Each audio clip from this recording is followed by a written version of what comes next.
Recording in progress. Hello, everyone. My name is Stephanie Broxton, and welcome to the Smarter Together webinar series.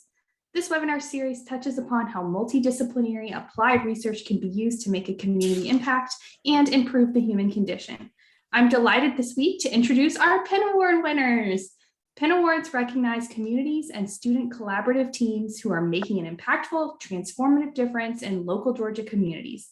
While most awards focus on corporations or individuals, we recognize that collaborative teams accomplishing meaningful community research with smart technologies in areas such as sustainability, resiliency, and inclusivity.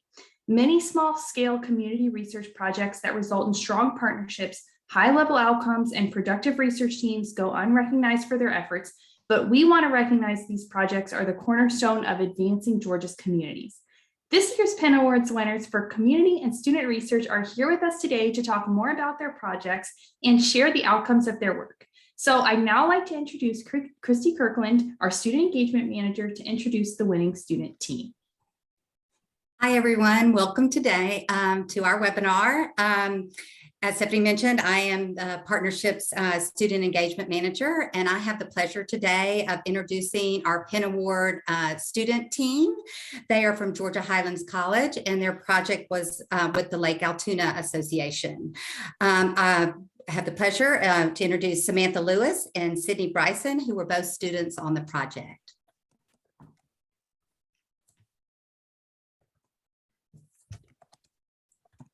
Hey there, Christy. Thank you so much. We are overwhelmed to be here. We are overwhelmed that we have won this award, and we're so proud of the group of students that we have.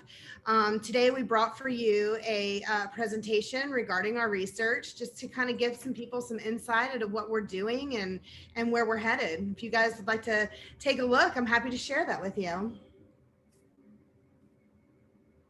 Go. All right. Can everybody see? Is it everybody? Yes. Okay, perfect. Perfect. So when we found out that we had won the PEN Award, it was a shock. We didn't even know that we were in. Yeah. we didn't know that we had been, elected to be a part of it. So we got together, we told everybody. It was a very big, exciting moment. And this is just a preface or a preview as to what is to come for our research. This is our Lake Altoona undergraduate research group.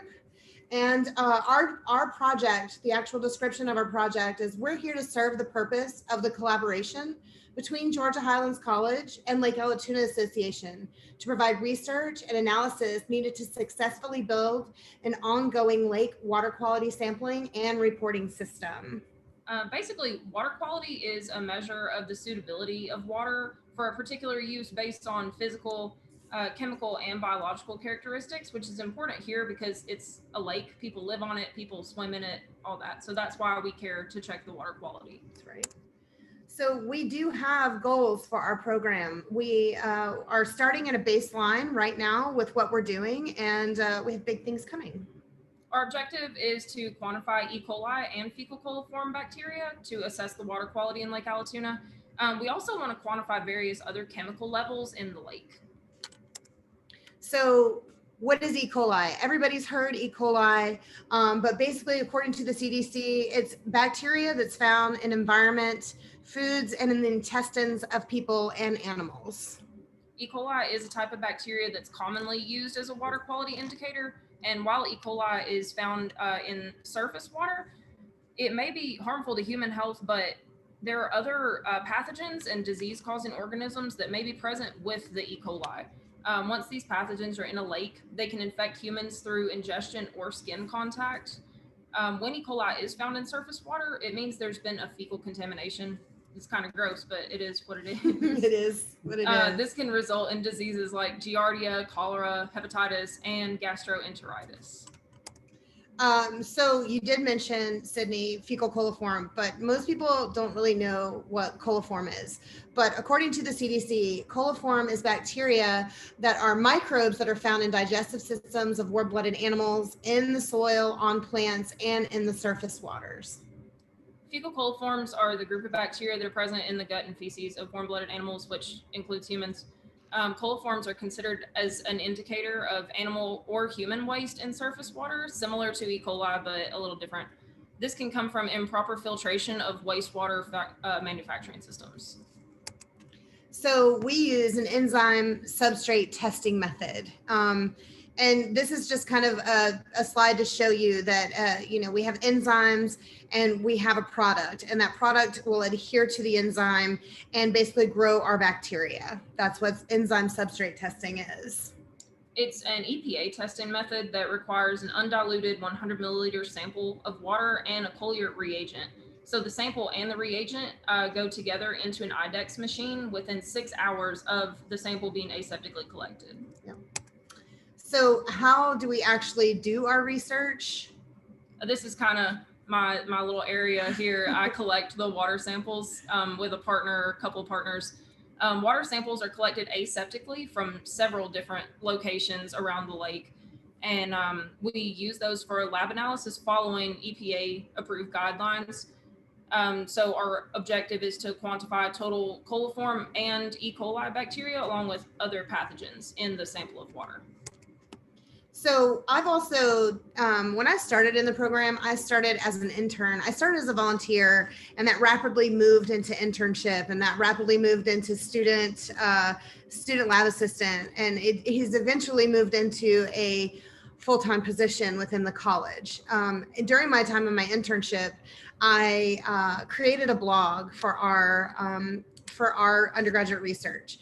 I went ahead and made a QR code because I thought if anybody wants to know anything about what we're doing with Lake Altoona Association and Georgia Highlands College, you can scan this code with your phone and it will take you directly to our blog. And in our blog, it has lab procedures. It has some of the same slides you're seeing here, you're going to see on our blog, about E. coli and fecal coliform, and it kind of gives you some insight. It also hosts an area where we introduce our interns and our researchers, just anything and everything that you guys actually want to know about our research is happening on our blog. So I made a QR code. If anybody needs a second or I need to go back, then I'm more than happy to share this QR code again. So really, when it boils down to it, it's all about the data. The success of this project really relies on diligent recording and reporting of the data.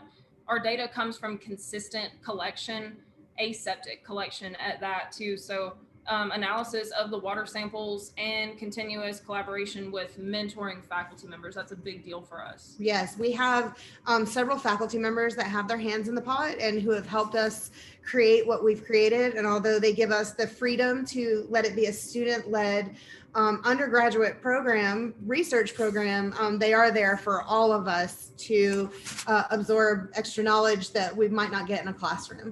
So just as a quick note to show you kind of where we're housing and how we're housing our data, it's very basic. We're inside of an Excel worksheet. We have, we've talked about changing over into some more sophisticated programs, but we don't think that we're quite there yet. We think we need to collect some more data, continue filling up our Excel spreadsheet, and then move on into more appropriate housing programs, if you will. So if you look at the first one, and I just want to kind of give you guys an idea. We have over on the far left, you'll see what site number. So on our Excel spreadsheet, each site number has its own tab. So you'll see all of this information for each particular site number. If you look, it says a date C, that's date collected, date P, which is date processed, our kit numbers, that is the kits that Sydney and her partners take out to collect the water, and that's used for quality control. If we see something like a conductivity, dissolved oxygen, or pH level that looks off to us, maybe that's a cue for us to go check that kit and maybe calibrate those probes. That's all student-led stuff. We're aware of what's going on with our probes at all times by using this particular information. If you go down to the middle, you'll see our chemical analysis. It is measured in parts per million. But in an effort to kind of keep it easy for us to transfer data from one source to another, meaning the program we're housing it in now to the program that we're going to move into eventually in a more sophisticated time, we're keeping it as trying to keep it as easy as possible. So you'll see what we're doing is we're collecting right here. You'll see we collect for sulfur, We collect for ammonia nitrogen. We collect for nitrates, for chlorine, for pH levels, and then the screenshot, it got cut off, but we're also collecting for phosphorus as well. If you see these red blocks, that means we have been collecting. We were collecting for copper and for fluoride, but our numbers were so low, we just decided to not test for those. We're not discarding that data. We're keeping it because there might be some significant event or something that happens within the lake or the water where we want to try to test those again. So down at the bottom, this is just our micro analysis, and you have the data was red, you know, what we saw in E. coli and then what we saw in coliforms. And we can basically take these results and compare them with EPA standards and see kind of where the health of the lake is. So what is next for our research? We have some really big things coming. We have a brand new Bachelor of Science in Environmental and Natural Resources program that's coming to Georgia Highlands College. It is pending SACS, but we wanted to go ahead and kind of throw it out there to you guys. It's very exciting because what we're doing in our research program is kind of laying the foundation for what this program is going to offer. Basically, we're hoping to ensure a solid foundation in several sub-disciplines of environmental science and natural resources. That means this is going to be a very student-led process. Anything that they find that they're interested in, we're willing to say, hey, let's do that. And we'll move our research into that direction. We're providing flexibility for students to pursue, additional coursework on more specific topics. So say you have a student who is working in the undergraduate program who's really interested in the parasites that are growing in the fish. We do have someone, and that's why it's very random that I would pick that, but we do have someone who's very much into that. And she's already expressed her interest in it. We've already got the wheels moving to say, hey, how can we accommodate this research that this young lady wants to do? So we hope to be able to hone in on specific science topics. Also, our graduates that come out of this experience are going to be able to collect, they're going to be able to analyze, correlate, and evaluate scientific data. And that's not a skill that students come out of always out of a 2-year institution. And love that we're getting our new bachelor's degrees. We have several that are either starting or have just started. So it's very exciting time to be able to say that we could have students for 4 years rather than 2. So ultimately, the program, we want to support students in gaining skills in problem solving, interpretation, evaluation of scientific literature, statistical approaches. What we're doing is kind of honing in on the soft skills that we talked about in our meeting yesterday. You know, everyone that's going to be watching this webinar, we're providing those skills, we're teaching those skills, we're mentoring those students for the skills that everybody wants a good employee to have: the confidence, the ability to talk to people, to do presentations. And that's what we're looking forward to in the new program as well. So about our researchers, we have quite a few different diversities coming out. Yeah, our researchers are a very diverse group of students, but all of them want to contribute to research and understanding the health of Lake Altoona. All pathways are welcome, which I think is super cool about this program. You don't have to be on a science pathway to gain something from being in this research group and participating. That's right. We have exercise science. I'm health science. You're biology. I'm biology, so I fall into the science pathway. But we have like a graphic designer. Yeah. There's all kinds of people in there, and it's so cool to get to interact. And we'll find a spot for anyone. Absolutely. We can find a spot. So not only do we have goals for our program, but we also have goals for our researchers. So the group really strives to mentor students through the learning process of presenting at an academic conference, which is, you know, sort of like this, but there are a lot of others too, a lot of great opportunities out there. Our goal is to introduce people with like minds and enhance the students' college experience, because being involved with other people really makes an impact. This group also wants to help students create a solid resume, like Samantha was saying, you know, build those soft skills for grad school or just going into the workforce. So Sydney Bryson, That's me. Samantha Lewis, I'm Samantha. Isaiah couldn't be here. Unfortunately, he has class right now, but he put a lot of effort into this presentation, and he, you know, collaborated with us, and we wanted to make sure that you guys saw him and gave him a shout out. But, you know, we all as a unit have individual goals for ourselves through this research department. Yeah, and they're obviously the goals for our personal, selves vary because we're such a diverse group, but a lot of people just hope to gain critical thinking skills and prepare for future research. A lot of people are really excited about learning about the process of conducting independent original research as well. The science community is global, and I just think that all of us are really excited to make our own contribution to that community. We're leaving our legacy. Yeah. So we appreciate everything. We thank you from the bottom of our hearts. Yeah. Lake Altoona Undergraduate Research Group. I wish everyone could have been here, but thank you to TAG. Thank you to Penn. We love our pens. We're wearing them today. And we appreciate the opportunity to have even been considered, much less win this award. Definitely. Thank y'all so much. Thank you. All righty. Yes, well, thank you so much. We really appreciate hearing from you this afternoon. Thank you and congratulations to Georgia Highlands and the Lake Altoona Association. And congratulations one more time. I'd now like to introduce our community research winner, the Happy Hands Project from Augusta University. The Augusta Happy Hands Project gamifying hand hygiene to encourage more people to practice proper hand hygiene. It's backed by psychological research that positive reinforcement, specifically happy faces, can improve desired behaviors. So with that being said, Happy Hands team, let's hear more from you guys. Hey there, my name is Lindsay Steinberg. I work for Augusta University as part of the Center for Instructional Innovation. I'm here with part of the Happy Hands team. I'll let the other two introduce themselves before we move on. Hey guys, my name is Andy Hogger. I'm a physics professor at Augusta University.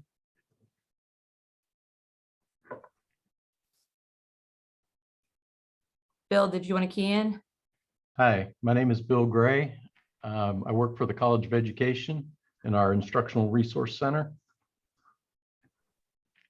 And he's also the master of all things 3D printing. So Happy Hands was actually a device. I'm the idea generator of this group. As being a medical illustrator, I have this ability to come up with creative problem-solving solutions. And so you can see the picture of the team together right here with our version 2. This idea actually formed from a podcast I was listening to one day on my ride to work. And this was from NPR's Hidden Brain podcast, which talked with an author named Tali Sharot from The Influential Mind.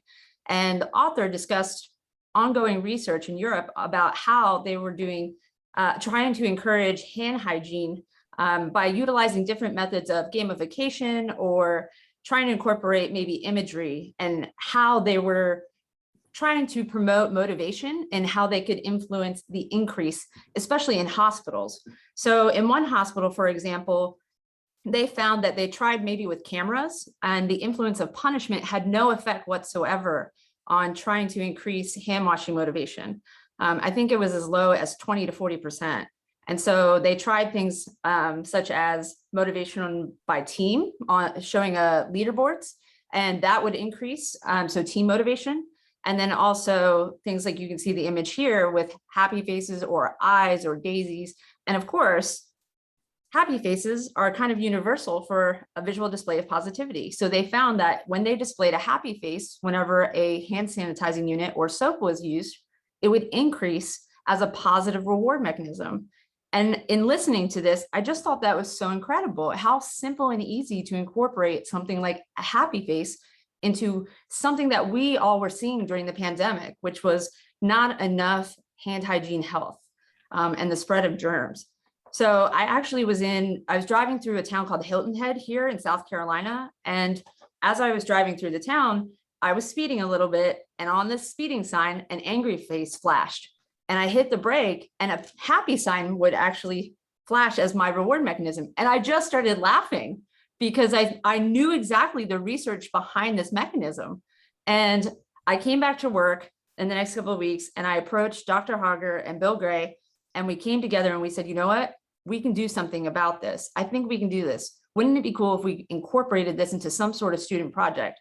And before I knew it, Professor Hogger and Bill Gray were already developing devices and encasements and building in 3D and custom welded circuitry to build our own Happy Hands device. So I'm going to let Professor Hogger take over from here and talk about the concept of design and technology. So the idea here was to have a sensor that would detect when a person came by the dispenser, and when the person came by, it would put a sad face on. And then we also had a second sensor that we call it the dispenser sensor, which actually would detect if there was what we call a hand hygiene event, where somebody actually dispensed some of the hand hygiene fluid through the dispenser. And so then if it detected that, it would show a happy face. And we actually also keep track of the number of people that walk by, and then the number of these hand hygiene events. We keep track of that data so that we can measure the effect of this. And so this is our first sort of, I guess this is probably out of one of my lab notebooks, just a kind of a picture of how we might do this. Once we had that basics going on, I handed it off to Bill Gray, and he'll talk to you a little bit more about the 3D design that he came up with. It's pretty spectacular. Yeah, I basically met with Dr. Hogger and got some measurements so we could do the first case. That one was powered by a plug-in, so it was a much smaller version than our current one. As we expanded to the battery operated module, we had to go through a couple different versions of the battery container, which is the front piece with happy hands on it, to accommodate the different sizes of batteries. Basically, this is all 3D CAD, 3D printed here in the IRC. How long would you say the first model took you to print, Bill, the red original happy pans? Let's see, maybe 20 or 30 hours total. Do you remember how many pieces it was individually? The two arms, the main enclosure, the front and back, or the backs for the both arms and the case itself, and then the LED enclosures. Sure. And then how about the version 2? How many hours would you say that took to print? That is probably almost double that because of the size. It is greatly expanded. Right. And you said this was filament, not photopolymer resin? Correct. It's PLA.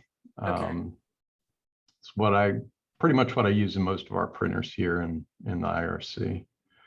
And the original enclosure, it is about as wide as the current battery for the new one. So we had to basically make that enclosure much bigger to fit the battery. I have one here.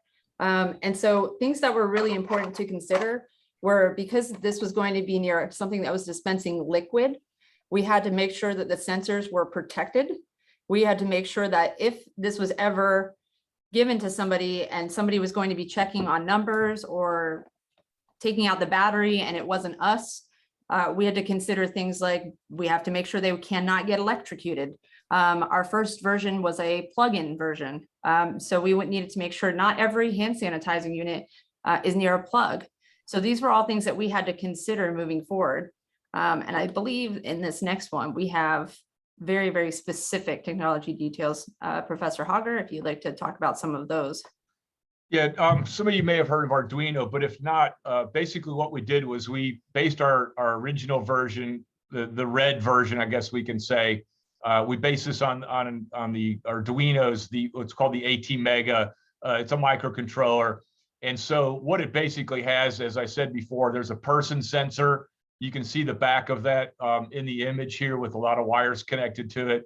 That microcontroller basically waits for someone to come by, then it will illuminate the sad face. Once if a person then does the hand hygiene event, that's also detected by the dispenser sensor, and then it changes from sad to happy face, and then we keep track of that by counting. And so you can see by this was our first version that we soldered together. There's a lot of wires, a lot of connections, a lot of places that you can make errors. And so we figured out that number one, if we wanted to run this on a battery, we would have to we'd have to go to a different technology. We also wanted to have Wi-Fi capability so that we could keep track of this data over like an Internet of Things project. And then we also needed to have something that would run on a little bit lower power than this microcontroller. So, and the bottom line also was that in order to make 20 of these or more, this is too much work. These take many hours to put together correctly. And so we needed to go to a different design with a PC board. So we recruited a couple of medical students that I'd had in my classes before to do that. Because this is a pretty high labor, but it was a good prototype for us. And I think you'll see it operating here. But there you go. There's your hand hygiene event detection, and so that shows you the basic idea of it. So the newer version here, this is sort of version 2.0. You'll see that, as Bill said before, that the enclosure size increased. We also have a different microcontroller that's in there, and this is called an ESP32. And that device can run on lower power, but it also has built-in Wi-Fi capability so that we can record this information as an IoT device. And so you can see that some of the circuitry is getting a little bit, it's more complicated, but it's simpler in the same way because of how we're connecting it up.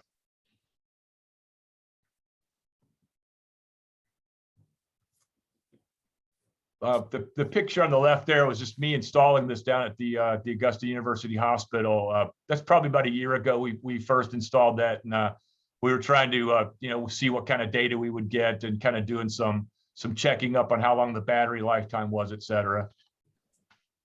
And then the right one is actually my 3D printer, which I've handed off to Bill gratefully. We were very grateful to be working with disease prevention in the hospital.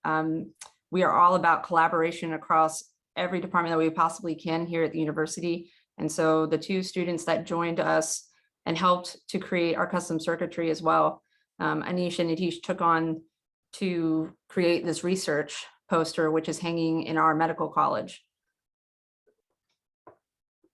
And so they have actually taken the initiative to start doing further research and develop newer prototypes with better batteries, including more powerful battery with longer life, new enclosures, bigger Happy Hands device, which would be a new 3D printed encasement or enclosure. So this was included in our PIN Awards submission. And they could not be with us today, even though they're an integral part of our team. They've just started their anesthesiology residency. And so they've been studying for exams for the last couple of weeks. But we sent them the video from the TAG award ceremony, as well as all of the awards, PR and press releases and news updates that we are so grateful for from the PIN Awards. My favorite story is right before I had received the phone call from Stephanie about the award submission. Anish had come to my office probably a week beforehand, and he was so excited because he had a new idea for some code to put into the Happy Hands device. And they had just installed, I think, 4 of them inside the medical college, and then also 1 or 2 inside the Children's Hospital of Georgia for testing. And he said, I have an even better idea. I can't wait to further progress this. And I just need some more money. I just need some more money, Lindsay, for bigger batteries. I want some bigger batteries. And I said, okay, if you can get me 1 prototype, I'll try and see what we can do. And I had no idea where we were going to try and look for maybe some grant funds or other areas of collaboration or sponsorship. So I can't tell you how thankful I am to the PIN Awards and this whole team is to continue research and efforts like this. So that definitely made their day. So that's both of them here with us. And then this is the newest version without the backing. Professor Hogger, I don't know if you wanted to talk about Chris Williamson and Cyber City Circuits at all. Well, again, you can see here that the connections are now much more reliable. And so if you're going to mass produce this, we tried to, our goal was to produce 20 of these. And so Bill Gray was busy with the 3D printers and Lindsay was busy with the 3D printers. And then we were able to make these connections. So this is a much more, I can make one of these probably in about 15 minutes now, as opposed to many hours. So, and they're better quality because the PC board, this green board, makes a lot of the connections for you. And so that's one of the things that Anish really worked on. And then we had these manufactured by a local company called Cyber City Circuits, who were also quite valuable because they can manufacture this just down the street. So that was a nice connection that we made with the community.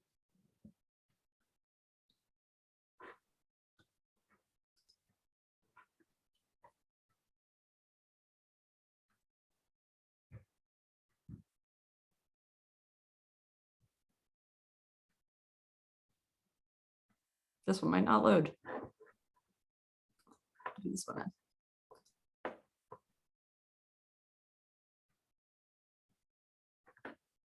And so that's the current prototype. This was actually a scene, I was hoping that one would work in our physics lab. Here we go. This is the first time I got to experience the new version. What is going on here?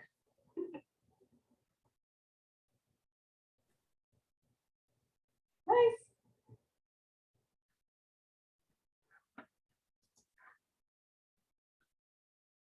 So from Augusta University and the Center for Instructional Innovation, from our physics, from our hospital, from our anesthesiologists and our Medical College of Georgia, and from our College of Education, we want to say thank you so much to the Partnership for Inclusive Innovation for helping us to continue this project for inclusive innovation and collaboration across Georgia. Thank you so much. It's certainly great to see how passionate you guys are about this project, and we're really grateful to be able to share it alongside you. So now we will move into a question and answers portion of this webinar. If you do have any questions for either our student or community team, please feel free to put them in the chat at any time. I'll go ahead and get us kicked off though. At the partnership, we are all about just that, making partnerships. And this award in particular is very focused on collaborative efforts, certainly within the teams that you guys have. But I'd like to hear a little bit more from each team about the types of partnerships that made your project possible, as well as how you might move the project forward, looking at partnerships and what next steps might be. So I guess if it's possible, we'll start with our student team and then we'll move to our community team.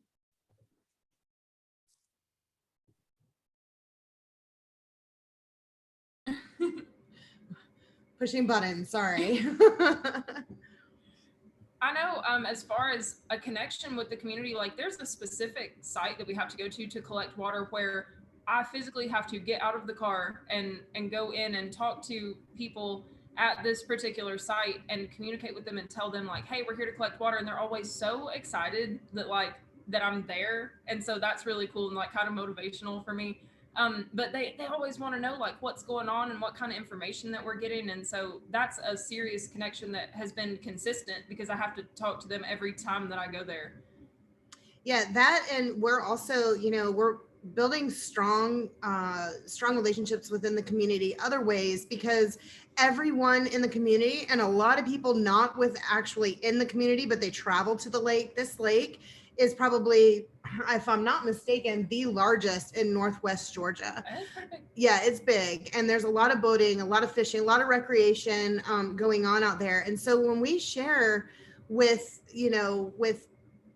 people, just in general, the community in general, that this is what we're doing and this is, why we're doing it, everyone is interested. Everybody says, oh, well, is everything okay? Everybody wants to know, is the water good? So just as a heads up, the water is good. It is good. Come on in. Good. So we are, actively building in the community. And, like we said earlier, where we're headed is we're unstoppable. We're doing this foundation for this new program that's coming. It's a 4-year bachelor's degree program in environmental science. And excuse me, while we enjoy having our students for 2 years, it sure would be nice to have some people in the same program for 4 years. So we're really looking forward to that, and building relationships with our incoming students as well. Great. Yeah. So Happy Hands, what about you guys? So I think part of what we do here at Augusta University is we're really all about the spirit of collaboration and inclusivity. And I think, so the Center for Instructional Innovation, especially, we started 3 years ago as a department. I've worked here for 10 years, but I have seen the development over time of this ability to bring individuals together to solve problems. And being in this center gives myself and my teammates this natural ability to be able to connect university-wide and meet individuals all over the place and be able to bring them together. And so the only missing piece was the community at large. And so having the ability to form these relationships through projects really has been inspiring. And so I know that Professor Hager is naturally that type of individual too. And even though Bill won't speak about himself that way, he definitely is very inspiring. And so if you walk across campus and talk to other faculty members or staff or students about Bill or Professor Hager, they all will say the same things, that we're all this type of tornado, if you will, who inspires students and the local community. And so we just have this type of mindset to have more of these projects. And we're hoping to have more of them in the future where we can do this collectively. So anything that I can do, even here in the CII, to bring in industry to our students and vice versa. We already do that naturally in the School of Medicine by bringing our medicine students into the local community for health. But anything that we can do for our undergraduate students as well, then there's so many opportunities there. I didn't know if Professor Hager or if Bill wanted to say anything as well. I would just say two things. Lindsay, and I know Bill and Lindsay from other work that we've done before this. And so when Lindsay came up to me and said, hey, I have this project idea, and she showed this to me, my immediate thought was, I kind of know how to do this, but I don't really know how to do this. And so the nerd in me came out very quickly, and I said, yeah, this is a cool summer project. And so that was part of it. And then of course, Bill is as Lindsay said during the lead off, he can 3D print anything that you want. And so we knew that we had that covered. It was really up to us to make this go and to really connect up some of the electronics.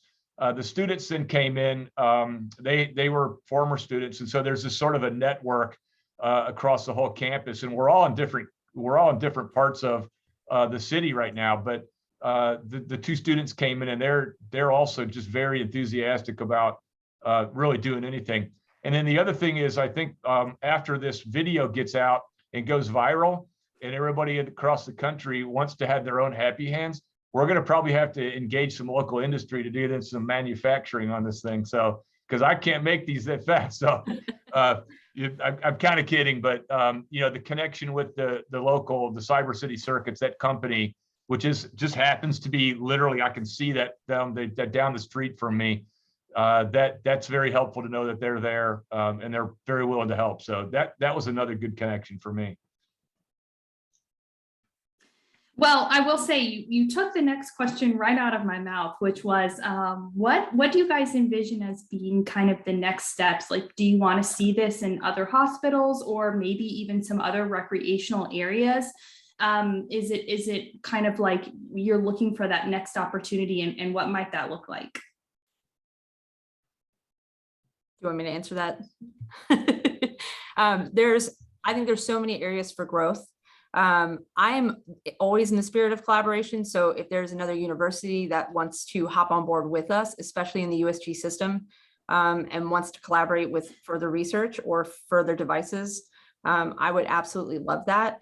I have from our pandemic efforts, we also had a mask making effort. So we had a huge collaboration of over 60 companies and individuals who were helping us make reusable PPE out of silicon mold with our anaplastologist, Amanda Bear.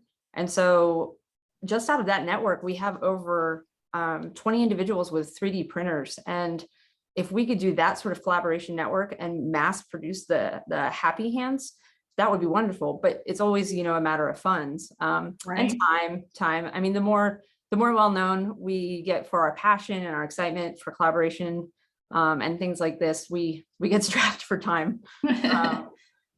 So moving forward, I would love to see the students have their research published and finished out for them. I know they really want to see it pushed through into the end, and they're so busy with their residency programs. They try and do this with all their spare time. So that would be, the next immediate steps. I mean, big future plan. I want to see these in Disney World theme parks. Oh, nice. I love it. Themed with Mickey and Minnie and all sorts of characters. So that would be fun. I love it.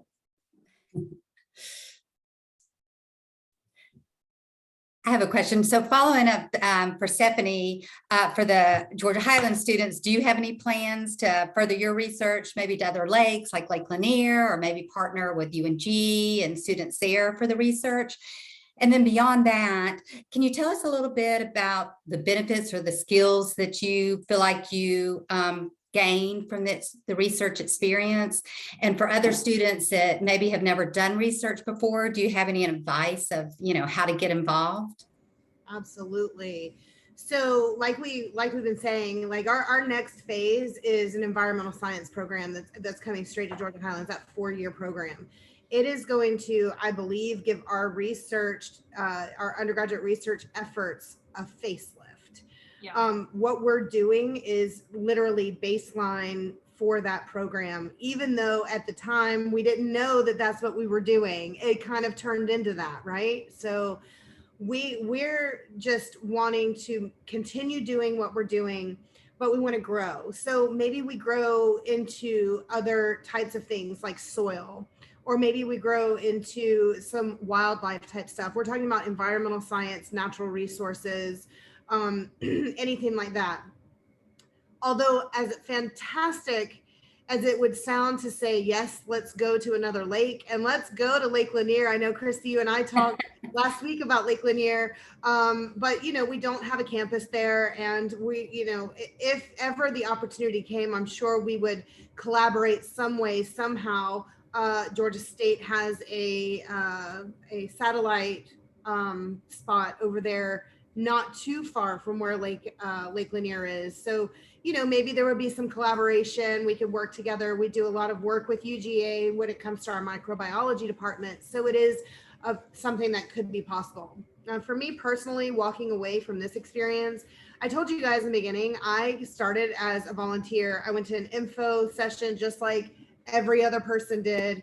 And I lost an internship due to the pandemic. So without knowing Professor Shufro, who is our advisor, now her last day is going to be March 1st, but she, I did my info session with her. I reached out to her and I said, listen, in almost the 2 years I've been here, I've never felt broken. When I lost my internship, I was broken. And I reached out to her and I said, is there any way that during my volunteer, I could use some of those hours collectively as my internship? Because I was about 6 weeks in with 0 hours collected.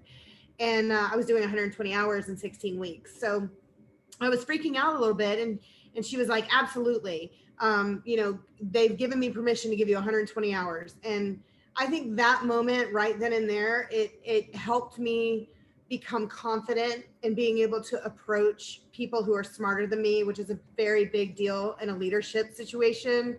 Some of your leadership skills are, surrounding yourself with people who are smarter than you. And I try to do that every single day. And so I've gone on to do other projects with leaders of the College of Georgia Highlands. I sat down and did a podcast series with 12 of our biggest leaders, our interim president, who happens to be here tuning in today. She was one person, so I don't know that I would have been able to have that experience and reach out to these people who are, from a student's point of view, very high on the scale, like kind of intimidating to reach out and send the president an email and say, hey, I'm doing this project. Are you interested?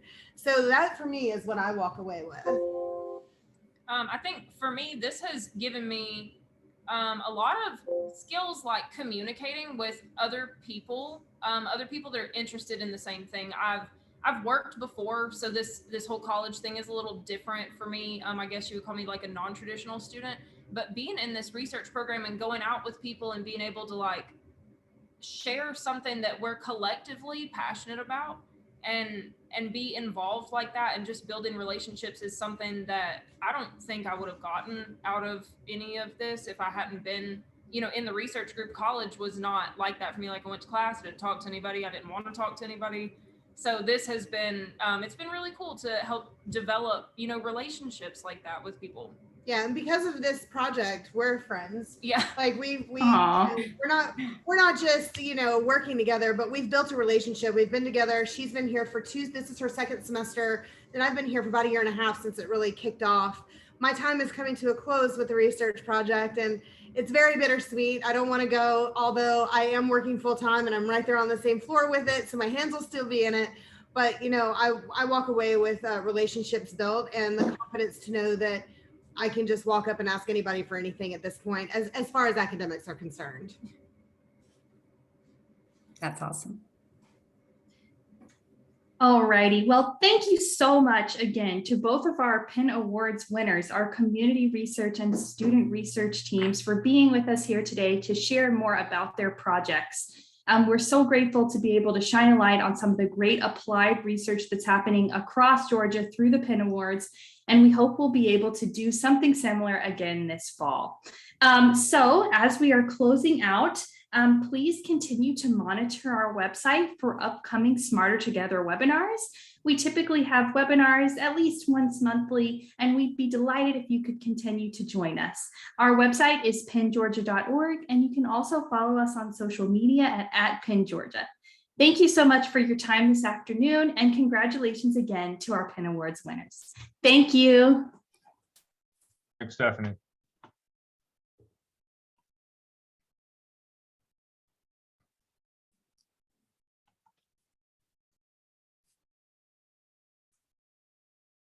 Thanks, guys. It was awesome. You did great. Thank Thank you. We appreciate you. We really do. Thank you so much. Absolutely. Bye. Bye.